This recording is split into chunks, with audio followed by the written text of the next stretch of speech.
You know, the interesting point with the pace car is that you're supposed to follow in pace car speed. And as soon as his lights go out, then he's supposed to accelerate away and be gone, hopefully, and you don't see him. It was interesting because a lot of people, I think, had problems with the pace car throughout the day, not just really getting up to speed. And so what I did is I lagged back. I lagged back in turn 3 and even had it in neutral so the motor wouldn't chug in first gear, and let him get up and away so I couldn't see him any longer. And then once he was gone, back into first gear, got ready, and then when I hammered the gas up through 3 and going through the short chute and getting into 4, he was so slow on the left-hand side that I thought he had a problem. You know, it's interesting that he's off to the side, not going all that fast, thought that he would be long gone. And as a leader of the race, my whole concern is that, boy, if I took my foot off the gas big time, I'm going to stack everybody behind me. There's going to be a huge crash. And so I keep my foot on the gas, get around the pace car, and then just keep on going down the straightaway. And it wasn't until probably a couple of laps later that I got the first call from Steve Horn, said that, you know, they want to penalize you for passing the pace car, which obviously I was in disbelief. Disbelief because you felt that he wasn't going fast enough and you did what you had to do when you did it? I was in disbelief because, number one, the pace car was going slow, wasn't out of the way, and certainly thought that he had enough time to be gone and back around turn 4 and pulling into pit lane.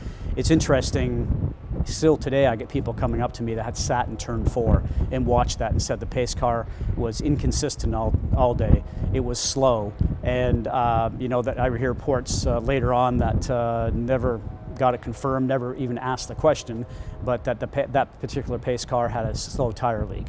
You know, who knows what all the scenarios were. Not an experienced driver driving the pace car. And I think that race there probably turned into a couple of things. Number one, getting the pace car off the track before the race goes green, so it's not playing a part in the restarts of race. And then bringing professional drivers to drive the pace car as we have today with Johnny Rutherford, right, because it's a very important job. I mean, the car is going not race car speeds, obviously, but it's still going very fast for a road car, no matter what type of road car it is. And it's probably a challenge to drive it at that speed, which I think we saw that on that particular day with the pace car driver that was there. So you get the call about the penalty and then the black flag, but you stay out. Mm-hmm.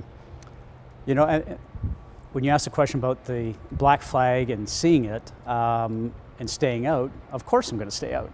You know, it takes me back to my karting days where, you know, they give you a black flag, you're not guilty of the infraction, but you come in. I learned this very young in my karting days, as I mentioned, and they come back and say, oh yes, it was our mistake, we're sorry. Well, you've now gone from leading the race or being in the top 3, whatever it was, and then they're now back at 12th or 15th or 20th or something like that. They're not going to put you back to where you were and give you, you know, podium finish or the victory. So Steve Horn gets on the radio and said that they want you to come in for a drive-through.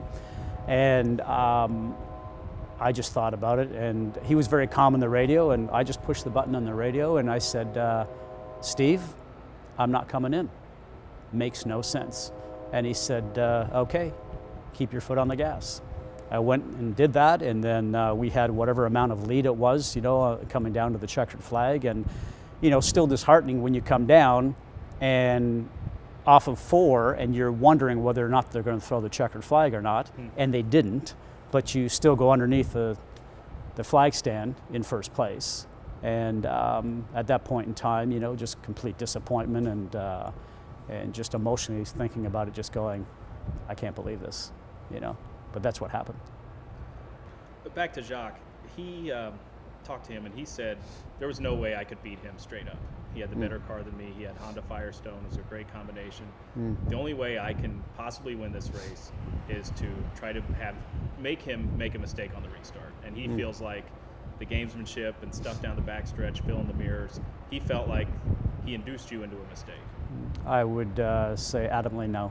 Wasn't even paying that much attention to him. It didn't matter if it was his car or what other cars. Your job as a starter is to make sure that, as the first car on the start, is to make sure that you're going to go as fast as you can and that you time it right and that you get down, especially here into turn 1, that they don't get a draft. who's to know if he would have had enough to be able to make the draft and the timing was right on his end or what have you. But sitting in the cockpit getting ready for a restart, I'm not paying that much attention, I think, as you asked in the other question, to what he's doing back there. So if he believes that and wants to think that, that's all for him, but absolutely not.